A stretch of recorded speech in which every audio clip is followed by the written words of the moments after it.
Hello and welcome to your go-to Detroit Pistons podcast, the Pistons Pulse, co-hosted by me, Bryce Simon of Motor City Hoops, a former D1 hooper and current teacher, husband, and father of 3 amazing kids. And Omari Sankofa, the second Pistons beat writer for the Detroit Free Press, is doing his job for the Detroit Free Press right now. He is not joining me currently. He may be on a little bit later. We will see how the Wi-Fi in Little Caesars Arena is holding up after this Game 3. But of course, I'm always blessed to be joined on the back end by my guy, Wes Davenport, holding it down for the podcast, keeping everything running and smooth. And we will be sure to get his comments throughout this in the private chat. So thank you to Wes, and make sure you are listening and following Wes and Blake Silverman over on the Detroit Bad Boys YouTube channel, The Pin Down, bringing you all sorts of great Pistons content, all sorts of great Pistons creators out there. Make sure you're taking in all of that here in this playoff run. Quick shout out, the Motor City Hoops Substack will have some sort of video breakdown maybe throughout this podcast. You guys in the comments can let me know, what would you like to see me break down for that tomorrow? I haven't really decided after watching the game here live. I was a little behind all night. My kids had a music concert, so I actually didn't get started till about halftime of the game. When it was live at halftime, I started the beginning, caught up right there at the end, and we are able to go live here. Ty Cobb's Bat says, tough loss. Think if we had beef stew, we pull this one out. He was clearly missed tonight. That is absolutely correct. Devon says, wasn't expecting this. I'm going to take a shower, but the Pistons lost this game. Knicks did not win. We will get into all of that. If you are joining us live, thank you so much. We appreciate it. Like, share, subscribe, all of the stuff that we ask you to do all the time to help support the podcast. But get your comments in, your opinions, your thoughts, your questions. This is designed to be interactive between me and all of you in the comments section. My quick thoughts here was it was a fun game. It was back and forth. I know the Pistons lost. Fun may not be the right word. It was an entertaining game, but obviously the Pistons come up short, and so that doesn't make it maybe as fun, even though it sounded like Little Caesars Arena was just absolutely insane. Anybody that was there, if you are in the chat, would love to hear what you thought about just the environment in terms of what Little Caesars Arena was like tonight. So I will let Wes hold down the chat in terms of starring things. Anything he stars, I'm going to put up on the screen and read or answer or talk about, because I'm realizing as we're live, I can't talk this entire time and try to read what is going on in the chat. It's been a little while since I've done one of these. I feel like Wes brought this up, and Sam Vecini was texting. I'll go on with him later tonight after the Nuggets-Clippers game, and we'll talk about this Pistons game as well on there. That second quarter run was a huge part of this game. New York goes on to a huge run in that second quarter. It was like, 18-3, I believe. And then there was a bad offensive possession from Detroit, followed by a Bridges three-point make. So I think it ended up being 21-3, Wes, was the run there in the second quarter from the New York Knicks. And that seems like a huge difference in this game, right? Whenever you're talking about a game that ended up 116-118 in favor of the Knicks. Beasley did hit a catch-and-shoot three-pointer after that. That was a huge shot to kind of just stall out the momentum. And then we saw a really good start to the second half from Detroit. But man, it was tough there in the second quarter. I think where I would like to start, I think the biggest storyline of this game wasn't necessarily a Pistons player for me. It was Karl-Anthony Towns. I went on the rounds. I went over to Knicks Fan TV. We talked about this at nauseum about Karl-Anthony Towns. Where was he in game 2? Where was the emphasis on Karl-Anthony Towns? I've been saying I would like to see, if I'm a Knicks fan or the Knicks organization, I would like to see Karl-Anthony Towns take more threes than, I think it was 5 total coming into this game. 5 total threes between 2 games when you're supposed to be one of the best stretch bigs in the NBA, and you're playing against a team that struggles with stretch bigs. It just wasn't making sense to me, even with Tobias Harris being the guy guarding him. Now, I will say something that happened tonight. I believe there was some cross matches. I believe even his first couple 3-point makes were not on Tobias Harris. One, I think, was Tim Hardaway Jr. in a weird cross match. And then I know one was on Jalen Duren. And then in the second half, we got Jalen Duren exclusively on Karl-Anthony Towns. I'm assuming because of the Tobias Harris foul trouble. What's interesting is then that also got Jalen Duren in foul trouble. And we probably need to talk about Paul Reed at some point. Wes, don't let me forget about that because Paul Reed did have himself a night. But in a game where you don't have Isaiah Stewart, that's tough. It's tough to have both of those guys in foul trouble. But I thought New York really went out of their way to include Karl-Anthony Towns from the very beginning of this. DC Blitzen, in the interest of a fair take, props to Brunson tonight. He just played ball, played it well, good enough execution and decision-making in a crazy, hostile crowd. I think that's a great take, DC Blitzen. 0 foul baits, Wes? It's probably more than 0. I don't remember any egregious ones, at least on the ball. Not as much, at least going to the basket. Maybe there was some off-the-ball stuff. Maybe more so defensively, like where he's trying to take charges and draw offensive fouls. Maybe more than anything. But I did think he played a little bit more of a just like, I'm going to go try to score the basketball.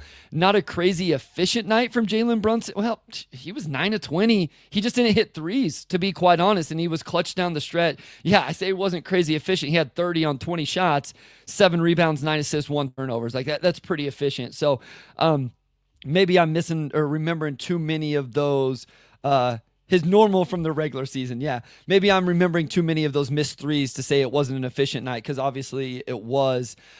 Yeah, Derek Brown, I see your question about Ausar. Obviously, that's something we will touch on and talk about because I do think that's something everybody will have an opinion on. And I assume if you're in here listening, you would like to get my opinion on that. So I think that's important. But I do want to quickly go back to Cat because I think he came out super aggressive. I think he ended up with 4 or 5 transition trail 3-point attempts. He had 3 in the first 4 minutes of the game, and those are ones he should hunt, and those are ones the Pistons have struggled with all year against Karl-Anthony Towns, Brook Lopez, Miles Turner. Now the ball's in Detroit's court, right? Now, game 2, Cat wasn't aggressive. Detroit wins the game, and putting Tobias on him had worked. It was working. It was efficient. Like it got the job done. New York came back after losing a game in which, he didn't take a shot in the fourth quarter and only 3 from the second quarter on or something like that. Whatever the stats are. And they said, we are going to emphasize Karl-Anthony Towns trail 3-point attempts. We are going to emphasize getting Karl-Anthony Towns downhill. We are going to emphasize after timeouts, getting Karl-Anthony Towns post-ups. And now it is in Detroit's corner. Like, how are you going to take those away? My biggest worry coming into this series, into this playoffs, if they get beyond this series, was off-the-ball defense, miscommunications, things like that, and it played out a lot at the beginning of this game. It was a rough start to the game, and I had mentioned it's such a weird thing, and it's kind of hard to explain. Over on Knicks Fan TV, they were like, what are you talking about? You got to explain this to us a little bit more. I brought up how I thought the energy of LCA, and I truly hope no Pistons fans take this the wrong way, but I think at times it almost has a negative effect on this team because they get too juiced up. They get too amped up. And they did get off to a slow start with missed shots. Now, Tim Hardaway Jr. eventually made one after a timeout and all of that. And so it did end up being okay. So Omari is the pool reporter tonight. So that means we are probably not going to be joined by our guy, Omari Sankofa II. So he has to stay around, I guess. I'm not able to check my phone, so I'm just getting this information via Wes. I'm going to take a quick break right here, guys, just so I can tweet out some links and stuff like that from the Motor City Hoops and on the social accounts. Stay with us. It's going to be a little bit awkward here. It's just going to be me staring at the screen. I'm sorry. You have to look at the ugly face.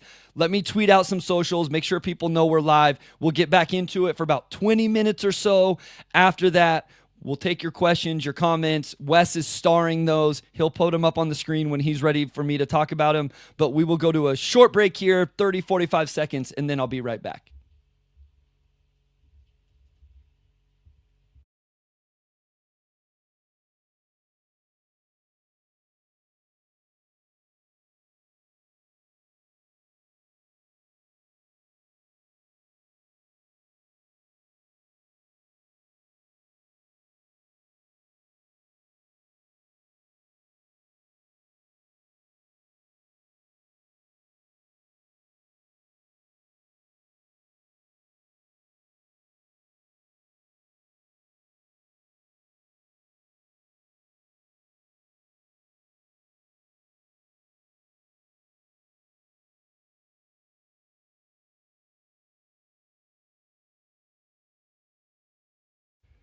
All right, guys, I am back. Had to get out some socials there on Twitter, on Facebook, let everybody know that we were live. If you are joining us right now, we appreciate you so much. Hit the like, hit the share, hit the subscribe. Check out the MotorCityHoops.substack.com. I already have my game notes and analysis out over there. Wes and Blake Silverman on the Pin Down on the Detroit Bad Boys YouTube channel. And then, of course, everything going on at the Free Press, including with our guy, Omari Sankofa II. We thought we were going to be able to get him for like 10 minutes or so tonight. Doesn't sound like that's going to happen, but that is okay. I will hold it down here. Your guys' comments and questions will drive the content of this episode. Wes will have it on the back end, kind of old time's sake for me and Wes, even though I don't think we ever did one live when it was just me. So we didn't have the engagement from the audience. We would go live post, and then Wes would let me know all the times I misspoke and messed up, and I would get to edit those out. Not the case here going live. I want to give a quick shout out just to start, and then Wes, if you want to start throwing some stuff. Okay, there we go. Michael says, I assume you'll get to this. Knicks seem to mostly take Cade away. Did they do anything different this game or just the same? So I thought they were a little more aggressive putting two on the ball. I thought Cade was still getting to his spots, quite honestly, guys, especially in the first half. I thought Cade looked real comfortable. I'll spoil some of my notes here. I thought he had a rough start off the ball defensively, but yeah, looking comfortable, even in isolation versus OG. Get a catch and shoot three-point make. Mid-range jumper was there the entire first half. Had an incredible play in the second quarter. Guys, he can split this. I want to see Cade emphasize splitting these, whether it's Cat. He did it to Brunson. If they're going to put two on the ball, I think he can still split it. He doesn't. I'm not saying he lets himself get trapped, but I think when he splits it, it's 4-on-3. Like it's his world after that. I think he can continue to be aggressive, looking to split when they're playing at the level, playing aggressive, hard hedging, two on the ball, whatever. He has been very effective when he has done that, and that's the play I'm talking about here. He splits Cat with a great dribble move, and then he looked off, I believe it was Mikal Bridges, and what he did was he stared at Ron Holland in the corner, who he didn't want to pass the ball to because Ron's not the best catch-and-shoot guy yet, and he passed it to Tim Hardaway Jr. It got Tim Hardaway Jr. wide open. Just beautiful eye manipulation with that. I thought he got blocked a few times. I believe it was down the stretch of the first half. I don't know if that affected like kind of his mentality going into the second half. I thought he looked to pass the ball a little bit. Wes, I would love to get your thoughts in the private chat as well. Yeah, Sean Haddock says Cade didn't drive a lot. I thought he attacked to create and pass more in the second half. And so in that way, I feel like the Knicks took away a little bit of his scoring aggressiveness. There was the play, I believe it was out of a timeout. I would have to find it in my notes. But he comes out, I believe it was out of timeout, and he has a decent look in the mid-range, but he's looking to pass. And then the pass isn't there, and he ends up just traveling with it. Like he comes down with it. And so I thought I thought they were able to disrupt his decision-making just a little bit. And we don't see that a lot with Cade. You know, like even when he has turnovers, it's not usually decision-making stuff. So I think he will learn from that. They did put two on the ball. One thing I was excited about was I have hammered this point home. I don't think they've done a good job capitalizing when the Knicks put two on the ball. The bigs have short rolled too deep. When they have caught, they've made slow decisions. When they've passed it down to the block, Ausar did it once tonight. Ausar was late to try to score it. He was hesitant. Finally, in the third quarter, we got a little bit of, that's when Jalen Duren got going, was Cade in the ball screen. They're putting two, even if it's not two truly on him, he's occupying two guys, and he's timing up the short roll stuff with Jalen Duren. This isn't going to be a high-flying lob situation for the Pistons. There's not going to be a whole lot of those. The Knicks are going to take that away with the tag man, the weak side help guy. And so it was encouraging to me that we finally saw, 3 games in, we finally see Jalen Duren short roll, hits Ausar on the cut, and Ausar is able to finish. They found a little bit of flow there in the third quarter that I'm hoping they'll be able to build on going into game 4. Wes says, agreed, no more obvious than when he went up for a layup, had the look, but then panic passed it to Paul Reed while in the air. So I just... again, just a few things there with Cade in the second half. Wasn't an overly awful game for him. 24 points on 25 shots, though. Not crazy efficient. He was 2 of 5 from 3. Only 3 free throw attempts, I think, is noteworthy. Guys, I'm not the officials guy. I'm not the guy that's going to really dive into that. So I apologize if you're here for that. It's just... It's not me. It's not what I want to get into. And so I apologize if you do want to get into it. It's just not really what I enjoy talking about. 11 assists for Cade, 7 rebounds, 2 blocks, 4 steals. Like that's real defensive disruption right there from Cade. Did have the 6 turnovers. So I have no doubt that Cade's going to come back, play really well in game 4. But I did think they disrupted him a little bit. And I want to give some credit to OG and Anunoby. I saw someone say OG, there it is, Aruna. OG is their MVP in my opinion. Aruna, I don't know that I disagree. The only thing that I would stand on is I always give the credit to the primary and offensive initiator. The weight that person carries is so large that I always default to that person. But OG has been incredible 2 ways in games 1 and games 3. And in game 2, he was still good defensively, even if the offense wasn't as good. His 2-way play has been awesome in this series. I thought he was really, really good tonight. Wes brings up the 6 stocks for Cade, which is, listen, I think there's some off-the-ball miscommunication, some breakdowns, some stuff like that. But in general, when your best player, when your all-NBA offensive hub is not a negative defensively, it's so huge for your team. And Cade is not a negative right now, and I don't think he's ever going to be on the defensive end. Derek Brown, Ausar only played 21 minutes tonight. Do you think he should have played more? Really interesting question. Wes and I actually were texting about this just a little bit. I will give you my Ausar notes. So again, kind of giving it, I guess I give it for free anyway over on the Substack, but now you don't have to go read it. I'll read it to you. Ausar seems to, here's something interesting. Wes, I want to get your thought on this as well. Chat, get your thoughts.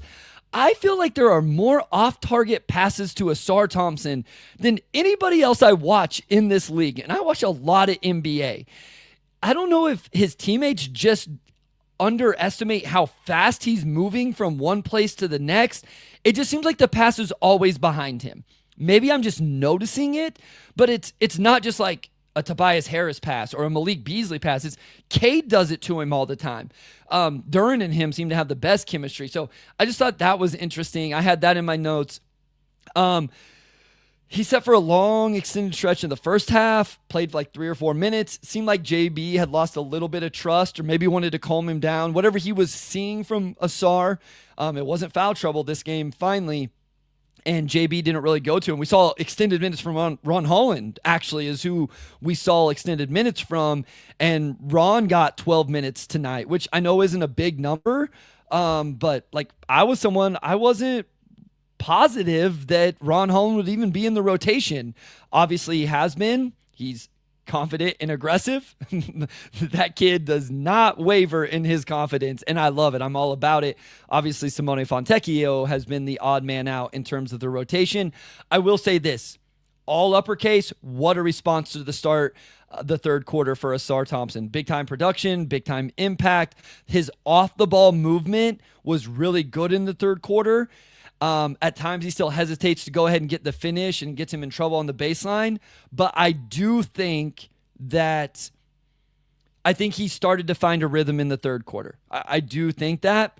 Listen, guys, we've talked about this with the playoffs. Non-shooters, the spacing gets tighter, the scouting reports get better. You know, one thing I think the Knicks have done a great job of is scouting the Pistons' designed actions. I have a note of it over on the Substack. You go back and watch. I believe it was late in the second quarter, about 3 minutes to go. JB calls a play, whatever he named it.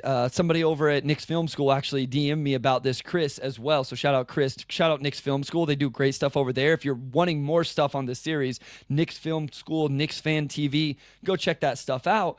But JB calls set action while Brunson is shooting free throws. Pistons come down, run their action.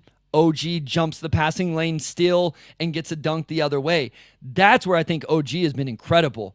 I think he deserves a lot of credit for his awareness, his scouting report I don't know, preparation and being able to sit on some of those plays and take them away. I think that stuff has been really good. And Detroit in general has been really good. ATOs, baseline out of bounds, sideline out of bounds stuff, designed actions. And it seems like New York has really keyed in on those type of things. Wes says, I agree, back to the Ausar Thompson thing, but I also think most of those bad passes were catchable tonight. That is fair. So, yeah, I struggle with this a little bit, Derek, to be honest with you, because I am the data collection guy, right? Like 6 months ago, data collection. And then we get into the playoffs and you want to win, but you wanted the data collection. What I told the West was, I think I'm getting the data collection I need. I think the minutes we got from Ausar tonight was enough for me to get a vibe for where he's at right now. The minutes we got from Ron Holland were enough to give me a vibe. It's not like there's Simone Fontecchio or Marcus Sasser just sitting on the bench. If they were completely out of the rotation or playing single-digit minutes, I would really struggle with that. But, I mean, Dennis Schroeder has been incredible. Like, are you just not going to play him? So I don't know, man. It's tough. It's tough. Guys, we welcome all Knicks fans over here. We just ask that you be respectful of the Pistons fans and everybody in the comments as well. Like, I'm all about you. If you're a Knicks fan, please join in, have conversation, ask a question, whatever. Again, just be respectful of that. We keep it pretty chill over here on the Pistons Pulse. That's kind of our listener base and kind of our style. As my students tell me, Wes, I'm very nonchalant. That's what they tell me all the time. And they think they invented this word nonchalant. They say nonchalant the other day. I'm like, you guys know that's an actual word and you're actually using it the way it was supposed to be used. Like, you're not doing anything special with this. So anyway, what else do we got in the chat here? We'll probably go another 10 minutes or something like that. Wes, Omari is for sure out. I'm not gonna be able to look at my phone here. 50-50. Okay. If I need to keep talking, I can do that. Michael says the foul trouble by Tobias was rough, plus 10 on the night. It was, that hurt. Because again, not only is Tobias in foul trouble, now you have to change that matchup, right? Because Cat was being so aggressive. Cat is able to get downhill. Cat is able to go to the post.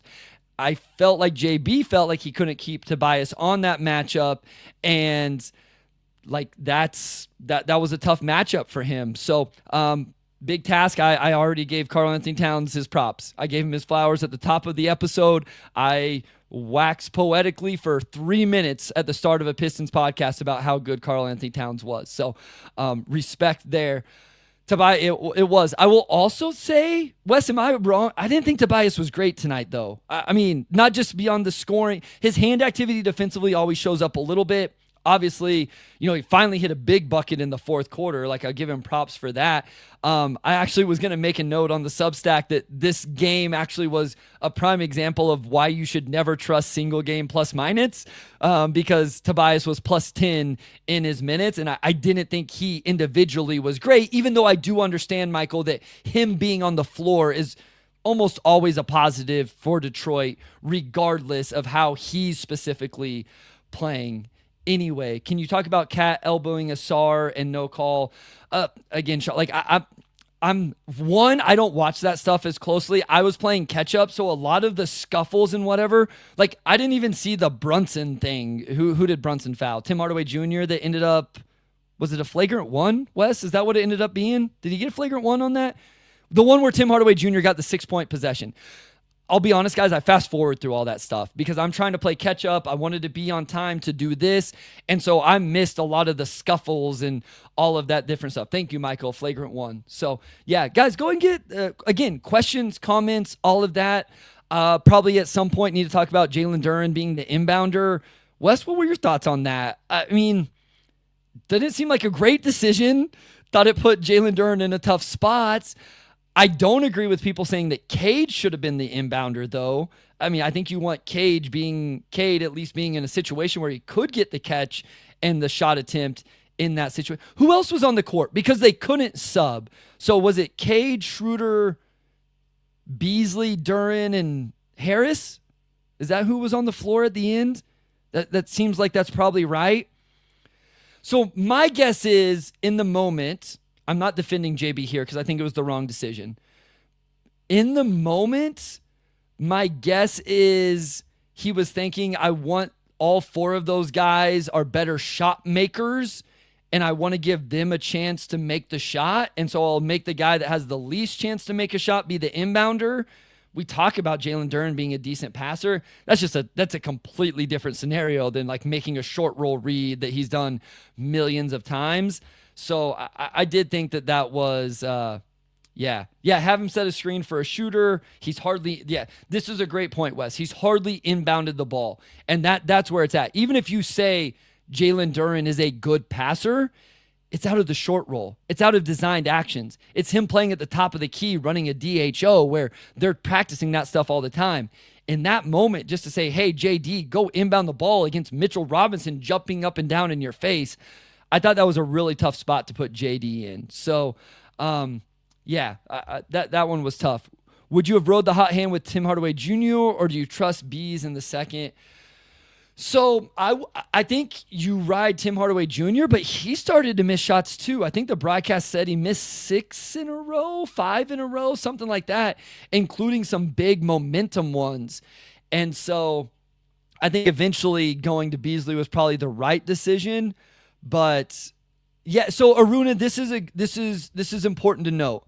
Thought it was because Mitchell might have been on the inbounds regardless. The broadcast said if you take Duren away from being the inbounder, that Robinson would have went with him. I don't know. I don't know that that's true. I'm not. My point is, I think I might agree with you, Aruna. Now the counter to that was Cat on the floor also? Cat had to be on the floor. So they would have had size to match with Duren on like a lob to the rim. So I think they may have had the personnel to keep Mitchell Robinson, there. Because I feel like Schroeder's probably the best option. Maybe Tobias, the combination of size.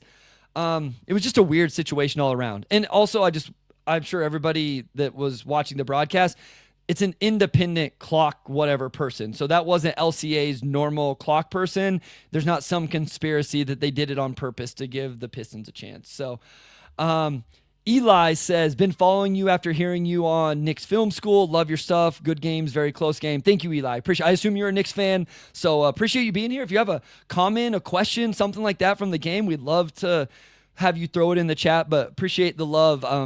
Obviously, Andrew Claudio is my guy, a real close friend, and someone I work with very closely in the content creation world and in all sorts of facets. And I believe I'll be back on Knicks Fan TV on Monday, which would be after Game 4, previewing Game 5. So the Knicks side of content creation and podcasts have been really kind to me, bringing me on over there. But yeah, I think if nothing else, this has been thumbs up, Eli from DJ Blitzen. Both teams fans are getting a lot of amazing analysis and insights during this series, and the crossover stuff is amazing. I couldn't agree more. I think those guys do amazing work over there, and it's a lot of fun. So Wes says THJ made 6 in a row and went 1 for 6 the rest of the game.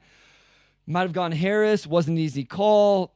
Yeah. Oh, Paul Reed. Thank you. That was the last starred one. So again, guys, if you put something in there, we're going to get to it. Give me thumbs up, thumbs down, middle. Omari, wait, no, thumbs down. Okay, so probably going to close it out here, guys, unless you have a question, comment, whatever. We just wanted to get you a little bit of something here, and we appreciate you guys so much. I can feel my voice straining already. 30 straight minutes is even different than being at school. Big time Paul Reed minutes. Love seeing people, players, whatever, take advantage of opportunities. It's an unfortunate opportunity. I think this team is better when Isaiah Stewart is in the rotation. I've been screaming for 3 years that I thought Isaiah Stewart would prove his worth in a playoff setting, and unfortunately, we've only got to see it 1 out of 3 games. Hopefully, he will be back, but shout out Paul Reed for coming into the game and providing real minutes, energy, gets a deflection, creates an offensive rebound, leads directly to a Schroeder three-point make. Also, how about Dennis Schroeder's three-point shooting all of a sudden in the playoffs after the struggle of the regular season? He did give up a free throw offensive rebound to Mitchell Robinson. That stuff drives me crazy. But to me, that's just like a physical limitation. So, a couple nice verticality contests in the second half, was playing big minutes, offensive rebounds. And then he had a huge block that, again, led to a Dennis Schroeder transition 3. So Evan Ferner says Western Kansas. Yes, Western Kansas stand up. Hopefully some more rain tonight. Got some nice rain last night. That puts the farmers, which includes my father, in a good mood. So I appreciate that. Maybe we can get some more as well. Aruna, Stu proving his value with his absence. So kind of a quick one here, guys. That was kind of the idea, was not to give you a full-fledged episode with a ton of stuff. We will be back with some of that after Game 4 on Saturday. When is the game? 2 days. Friday, Saturday. Sunday. Wes says Sunday. All right. We were trying to do sign language, and I was not comprehending very well. So we will be back after the game on Sunday. Thank you, Devon. Yep. Appreciated that very much. Thank you for everybody that tuned in. Yes, as Sean says, hit the like button before leaving, even Nick fans. Yes, hit the like, subscribe, share. Go check out the Motor City Hoops Substack. Go read Omari Sankofa II on the Detroit Free Press. And make sure you're listening to Wes and Blake Silverman on the Pin Down over on the Detroit Bad Boys YouTube channel. And for all you Lions fans out there, the Lions will be on the clock in the next 20 minutes or so. So hopefully a good selection that makes everybody in Detroit happy. I know I'll be tuning in to where Kansas City selects as well. I'm excited for Game 4. I'll leave you with this. These were my Game 4 kind of like quick thoughts. Cat finding his footing. Detroit defensive game plan has to match. Detroit has to continue to hold down everyone outside of the Big Four on the offensive end. Big Four being Brunson, Cat, Bridges, and Anunoby. Nobody else on the Knicks had more than 6 points tonight. Obviously, it's not great having those other 4 go for, what would that be? 103 it looks like. 103 of the 118. You want to hold them down a little bit more, but you cannot let Campaign, you cannot let Josh Hart. Those guys continue to hold them down, do a little bit better job on the Big Four. Can they tap into the offense they found in the third quarter that involved Duren and Ausar for a larger portion of the next game? That's obviously the Pistons. They have to get Malik Beasley going. Not sure it's any more that they can do than it's just Beasley finding his jumper. He missed short a lot tonight. So I think that's something he can easily correct. Obviously had the historic shooting season. Win Game 4, and it's the best of 3 series going back to Madison Square Garden where you already stole one. I want to see this thing go 7. I'm having a blast watching these games, talking about them, typing about them, video recording about them. Didn't get any suggestions for a video breakdown, so if you're on Twitter, you're on Blue Sky, you're on the Substack, hit me with a DM. Let me know, what should I break down tomorrow from this game for a video breakdown? Otherwise, thank you guys so much. Appreciate you a lot. Have a great rest of your Thursday. Have a great Friday. Have a great weekend. Let LCA be the same thing on Sunday for Game 4. Get us a Pistons win. Wes, thank you for holding it down, keeping me going here. Omari, sorry we didn't get you my guy, but he's doing more important work. So thank you, everybody. We'll talk soon.